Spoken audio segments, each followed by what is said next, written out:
Welcome to Sex Ed with DB. I'm your host, DB. Let's get into it.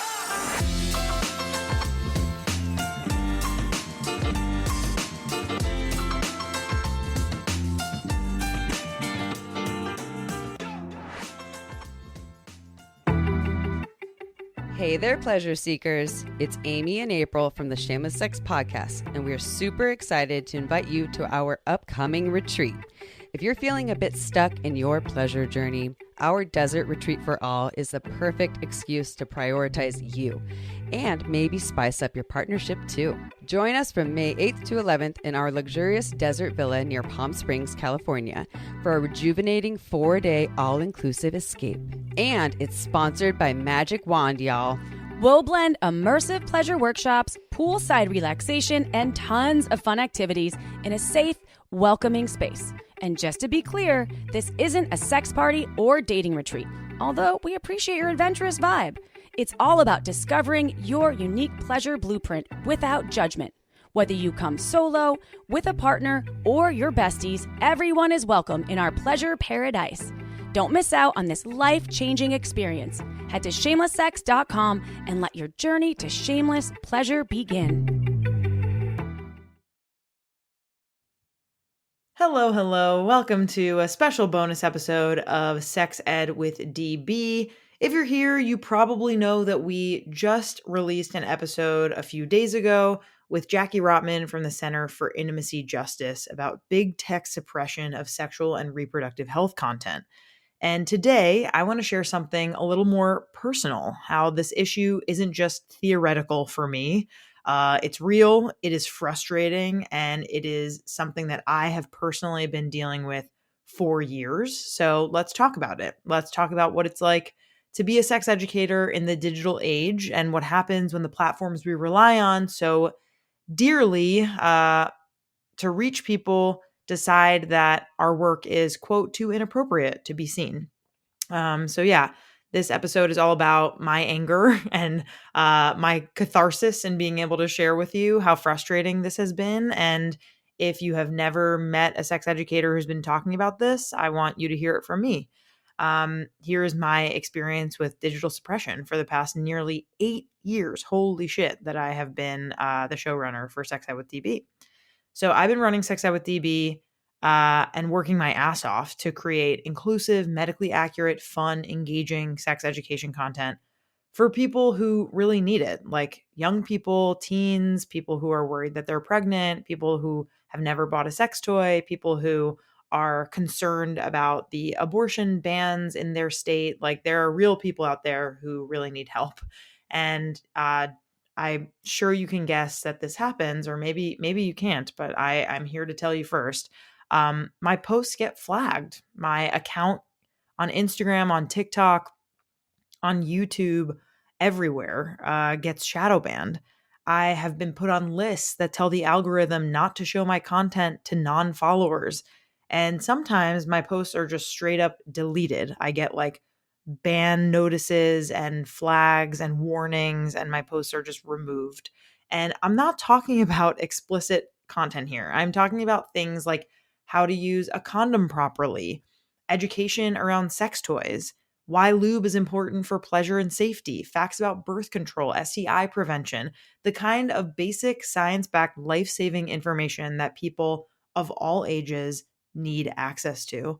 But because platforms like Instagram, aka Meta, TikTok, etc., have these vague, inconsistent, and often very sexist guidelines, my content and the content of so many other educators, advocates, and health professionals gets buried. Meanwhile, erectile dysfunction ads get pushed to the top. Pretty weird, right? And again, this isn't just annoying. This has serious consequences. Digital suppression truly affects my mental health in a negative way. Like imagine you're pouring your heart and energy into a post and into a video that you know will help people, only for it to disappear without warning and only for your profile to get flagged. It is exhausting. It is fucking infuriating. It makes me feel like I'm shouting into the void. And beyond that, it impacts my business. Social media is where I connect with my audience. It's where I build relationships. It's where I grow my platform, where I make a living, where my sponsors are, excited to meet people where they're at there. And when my content gets restricted, it means that I get fewer brand deals, fewer downloads, fewer opportunities to do the work that I love. And again, this is not just me that it's happening to. It's happening to sex educators, reproductive health organizations, and businesses all over the world. And I want us to take a moment before we get into what we can do about it to really use our rom-com vom analytical brains and think what is this system actually serving? Who is benefiting from this? If sexual health content is suppressed while ads for pharmaceuticals and patriarchal beauty standards are pushed to the top, who is that serving? Because it is sure as hell not the people who need medically accurate, comprehensive, pleasure-centered sex education. It is not the LGBTQIA plus community or people with vulvas or anyone who wants to have safer, more informed sex. It is a system built to uphold shame and mis and disinformation while prioritizing profit. And the reality is the people who are harmed the most are already marginalized communities: women, queer people, BIPOC, disabled folks, the people who already have the hardest time accessing healthcare and sexual health education in the first place. And I got to talk about what we can do about it, because while I wish that we had a magic solution, I don't. And what I do have is a call to action and, 4 things that if you're listening to this episode, I really, really implore you, and I kind of beg of you to really consider this. And if you appreciate my content, if you've been following my content, if you listen and you tune in week after week, I know some of you have been with me for years. And if that is true, here are the 4 things that I'm hoping that you consider from me today to help fix this. Number 1, support censored creators.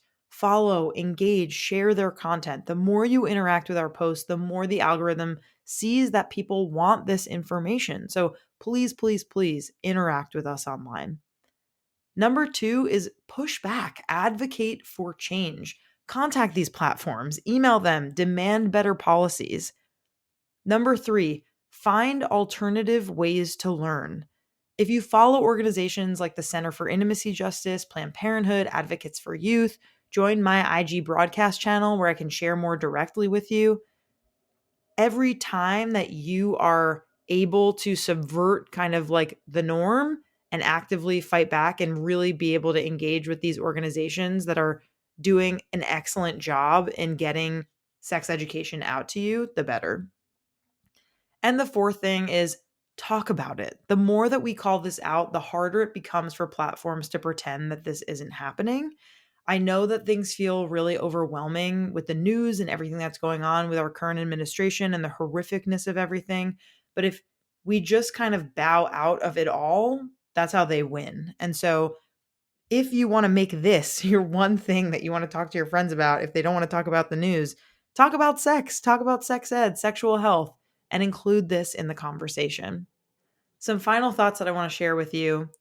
I'm exhausted, as you can hear. I'm very frustrated by this. It really angers me to know that this has been my reality for years now and is the reality of so many other folks, sex workers especially, sex educators, advocacy folks, change makers, politicians who are talking about sexual health policies.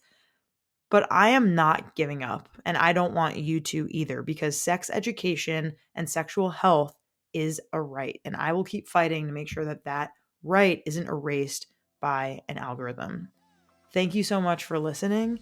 If this resonated with you, please, please, please leave a review, share this episode. Let's keep this conversation going. I will see you all next week. Love you.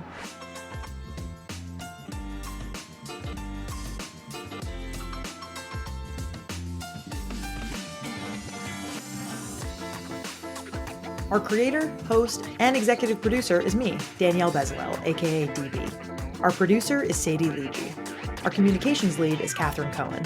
Our music theme is by Hook Sounds. Thanks so much to our featured guests, partners, and listeners. If you have a rom-com you remember from growing up and want us to cover it on Rom-Com Bomb, Submit it to us by leaving a review on Apple Podcasts and leaving a comment on Spotify. Want to partner with us? Email us at sexedwithdb@gmail.com. For more sex ed content, follow us on Instagram at sexedwithdbpodcast. See you next time.